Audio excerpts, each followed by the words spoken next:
नमस्कार, खबरों की खबर में आपका स्वागत है। मैं हूं संकेत उपाध्याय। आज एक अनाउंसमेंट हुआ, संसद से अनाउंसमेंट हुआ, प्रधानमंत्री ने किया, मंदिर ट्रस्ट के गठन का ऐलान किया गया।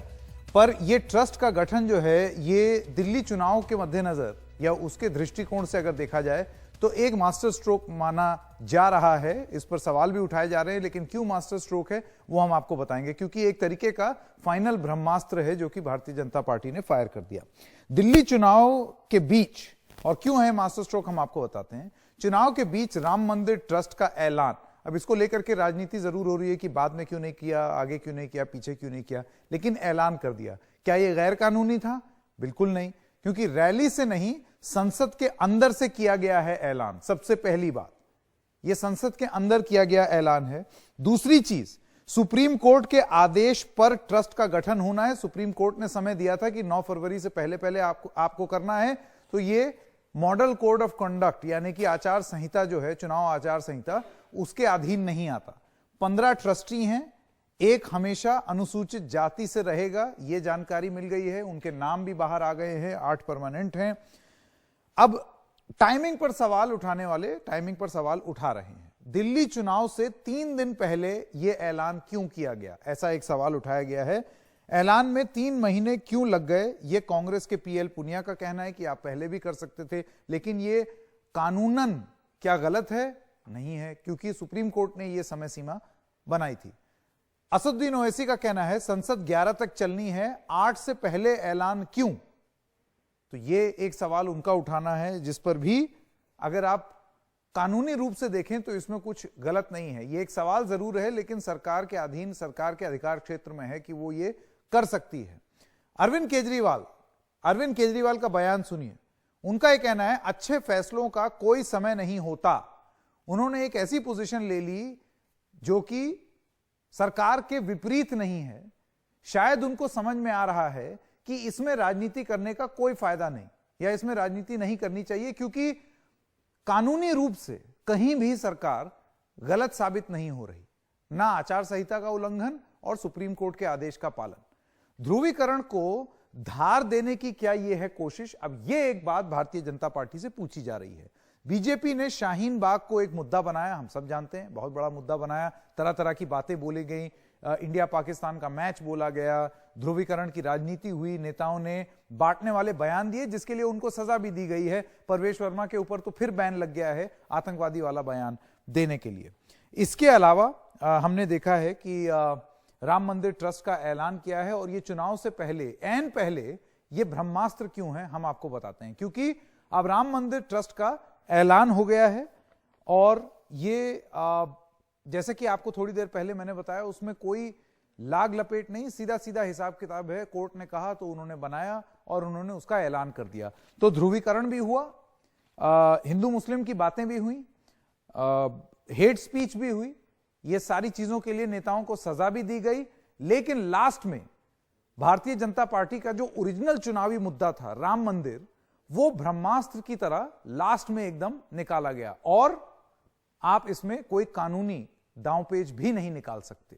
तो इस वजह से हम कह रहे हैं कि मंदिर ट्रस्ट का ये जो ऐलान हुआ आज संसद में, ये सरकार की तरफ से एक मास्टर स्ट्रोक था। लेकिन क्या ये मास्टर स्ट्रोक, जिसने बीजेपी को कई चुनाव जिताए हैं इतिहास में, और बाद में बीजेपी के अपने ही लोग कहते थे कि अब ये उतना बड़ा चुनावी मुद्दा नहीं रहा, क्या 11 फरवरी को दिल्ली जिता पाएगा या नहीं?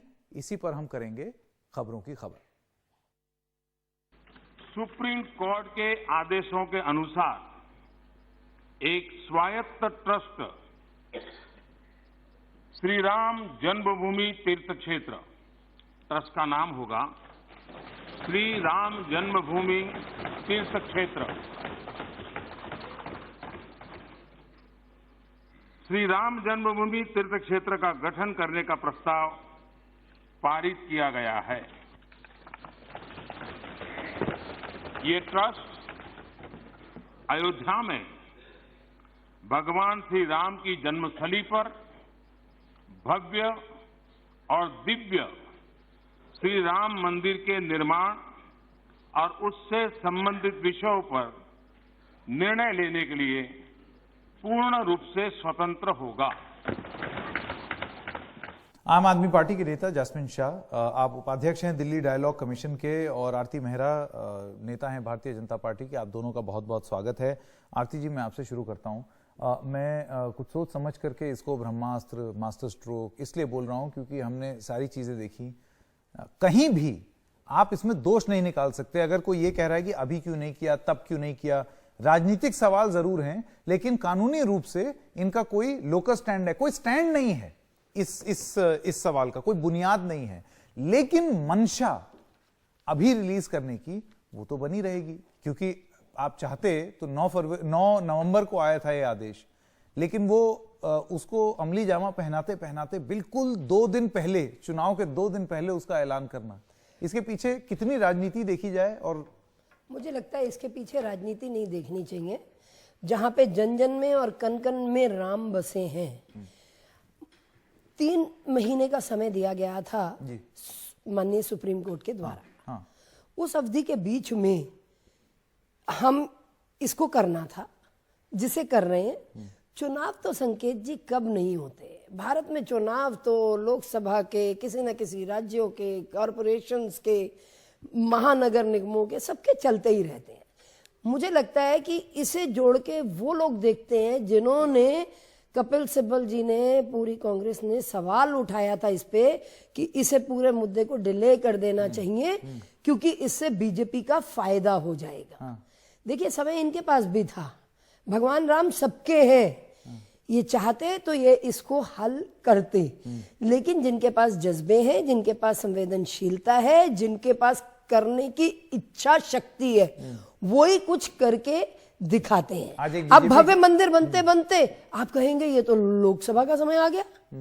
अब मंदिर जब बनेगा, पूरे भारत की जनता उद्वेलित होके मंदिर को बनाने का काम करेगी। जैसे प्रधानमंत्री जी ने कहा है, भव्य मंदिर भी होगा और दिव्य मंदिर भी होगा। उसको बनते बनते अब एक ट्रस्ट बन रही है, और ट्रस्ट जब है वो पूरी तरह से तब सवाल ये उठाया जाएगा कि तब ये सवाल उठाया जाएगा कि भाई मंदिर के नाम पे वोट लोकसभा के मांगे।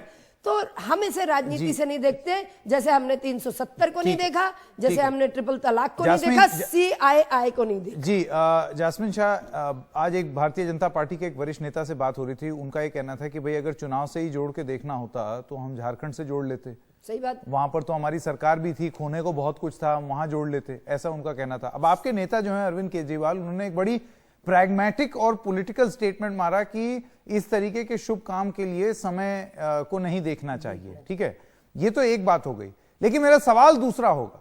सवाल यह है कि क्या आपको लगता है कि एक भारतीय जनता पार्टी अपने ओरिजिनल रूल बुक पर चली गई है कि पहले हिंदू मुसलमान की बात हुई, उसके बाद इंडिया पाकिस्तान की बात हुई, पाकिस्तान का तमाम बार जिक्र हुआ इलेक्शन कैंपेनिंग में, एक पूरे समुदाय या एक जगह को ही ट्रेटर बता दिया गया, गद्दार बता दिया गया, और अब जो ओरिजिनल मुद्दा था बीजेपी का, ओरिजिनल, जिस पर उन्होंने कई चुनाव लड़े और कई चुनाव जीते, 2 से बढ़कर के संख्या काफी बढ़ी, अब उसको भी इस चुनावी मैदान में उतारा गया।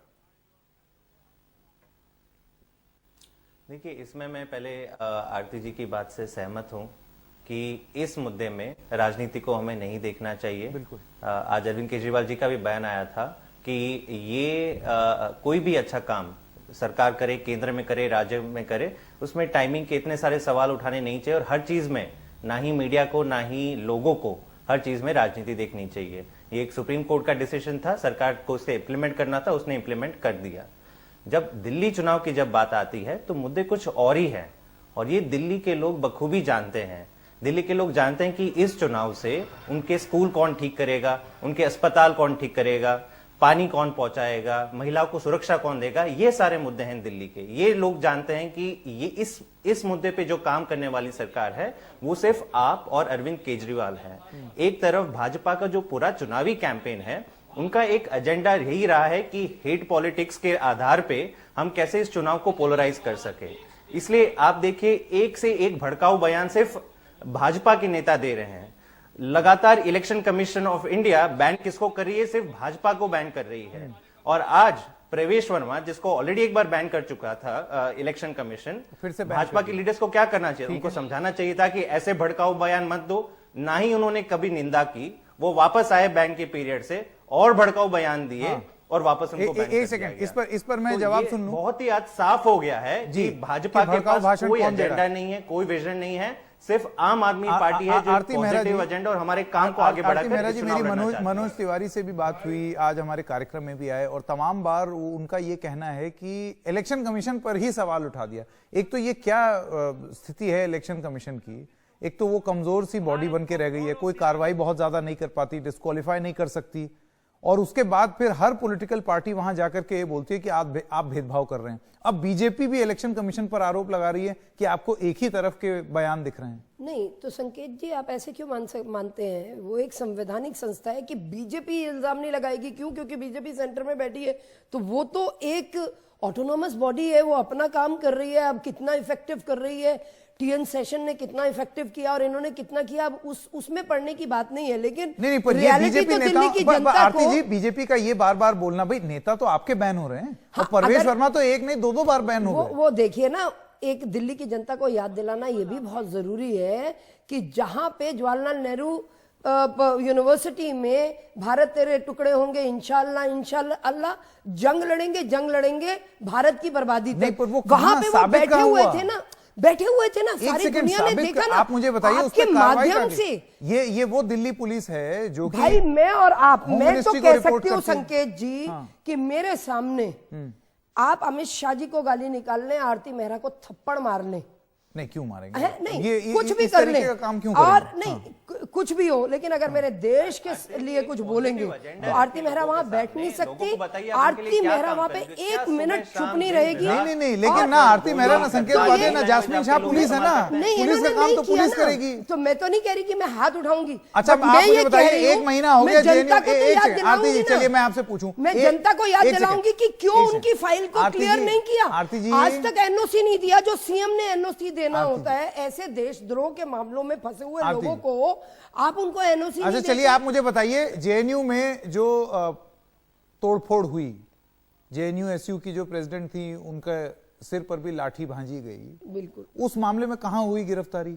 ये तो वो दिल्ली पुलिस है जो कि केंद्र को रिपोर्ट करती है, गृह मंत्रालय को डायरेक्टली रिपोर्ट करती है। ये सवाल क्यों ना पूछे जाए? नहीं बिल्कुल पूछिए, सवाल पूछना आपका तो क्या अधिकार है। अब क्योंकि आपने जेएनयू का जिक्र किया तो मैं भी एक जेएनयू की बात नहीं, हम जेएनयू का सारी बातों का जवाब देंगे। उस पर पूरी इन्वेस्टिगेशन चल रही है और इन्वेस्टिगेशन में बहुत सारी बातें पता चल रही हैं कि पिछले 3 से 4 दिन तक उन लोगों ने रजिस्ट्रेशन नहीं करने दी, उन्होंने पूरे के पूरे पोर्टल को तोड़ डाला, उन्होंने तो जिस तरीके से वो एक यूथ की रिटेलिएशन वाली जो हुई बड़ी दुर्भाग्यपूर्ण है। लेकिन मेरे देश को गाली देने का, मेरे देश के टुकड़े करने की कोई बात करेगा और एक सीएम और एक पार्टी का बड़ा नेता सामने बैठ के सुनेंगे, उनके तो पूरे चरित्र पे प्रश्न चिन्ह है। इलेक्शन कमीशन अगर परवेश ने जो कहा, मुझे ऐसा लगता है कि उसको वो जनता को याद दिला रहा है। ये बताइए है कि वीआईपी कल्चर ना लेने वाले लोग आज दो कोठियां और 17 गाड़ियां लेके बैठ गए। जास्मीन शाह, आरोप आपके नेताओं पर लग रहे हैं कि आप वहां बैठे, आपने नारे सुने, आपने कुछ कार्रवाई नहीं की,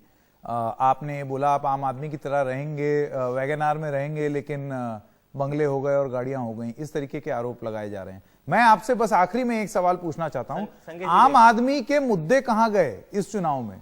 ये तो चुनाव पूरा इंडिया, पाकिस्तान, शाहीन बाग, गद्दार, दुनिया जहां की चीजें हो रही हैं। संजय जी, आपने ध्यान दिया होगा, जब मैंने अपनी बात रखी थी, मैंने शुरुआत से कहा था कि केवल एक पार्टी है जो अपना काम को आगे बढ़ाकर ये चुनाव लड़ रही है, वो आम आदमी पार्टी। सबसे पहले हमने अपना रिपोर्ट कार्ड दिल्ली के जनता के सामने रखा, जहां पे हमने कहा कि जो क्रांतिकारी बदलाव यहाँ की शिक्षा और स्वास्थ्य व्यवस्था में आया, पर आप पर आरोप ये लगा कि आप पीछे से, एक सेकंड, आप पर आरोप ये लगा कि आप पीछे से शाहीन बाग को समर्थन दे रहे हैं। आप पर आरोप ये लगा कि कपिल गुज्जर जो हैं वो आम आदमी पार्टी देखिए में सम्मिलित किए गए। संजय सिंह जी एक सेकंड जवाब, ये सारे झूठ भाजपा केवल इसी कारण कह, उनको पता है कि उन्होंने नगर निगम में 15 साल कोई काम नहीं कहा, उनको पता है कि उनके पास दिल्ली के लिए कोई विजन नहीं है, बस ये घुमाएंगे, कभी शाहीन बाग बात करेंगे, सीएनआरसी का बात करेंगे, ये करेंगे। अरे दिल्ली के लोगों के लिए आपके पास कोई एजेंडा है नहीं है। प्रवक्ता की एमसीडी का आपने एक भी स्कूल नया खोला है 15 साल में? नहीं खोला है, तो आपको पता ही नहीं है कि गवर्नेंस के साथ आप क्या करते हो। 80,000 करोड़ के काम तो दिल्ली की जनता को समर्पित किए मोदी सरकार की, केंद्र की सरकार ने। अगर 1731 कॉलोनियों को किसी ने पास किया है, वो मोदी सरकार ने पार्लियामेंट हाउस में पास किया है। आरती जी, झूठे 5 साल से आप इस फाइल पे certificate क्यों बैठी नहीं, थी, मुझे इसका आंसर दे प्रोफेशनल दीजिए। certificate चलिए, नहीं। अनऑथराइज्ड मेरा वॉलंटियर्स की बस- जब आप हम- बात करते हैं समय मेरे पास तो आपका पूरा एक बना के 60,000 शोर शराबा गाड़ियों को अंदर लाने- नहीं, शोर शराबा नहीं। आरती मेहरा और जास्मिन शाह, आप दोनों का बहुत बहुत धन्यवाद इस डिस्कशन में पार्टिसिपेट करने के लिए। तो एक बार फिर से ब्रह्मास्त्र चल पड़ा है और वो है राम मंदिर का। कानूनी रूप से आप कोई उसमें दोष नहीं निकाल सकते क्योंकि सरकार एकदम अपना राइट है उसका ये करने का। लेकिन क्या ये चुनावी असर दिखाएगा इस चुनावी मैदान में, 11 फरवरी को हमको पता चलेगा। छोटे से ब्रेक के लिए रुक रहे हैं, अभी हाजिर होते हैं।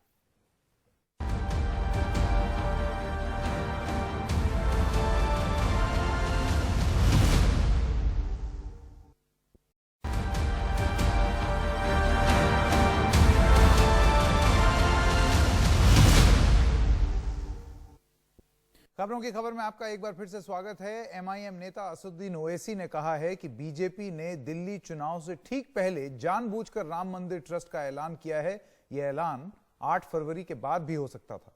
चुनाव से पहले ये घोषणा हुई है। अब यही तो है ना कि देखिए, मॉडल कोड ऑफ कंडक्ट का स्पिरिट भी तो मानना पड़ेगा बीजेपी को।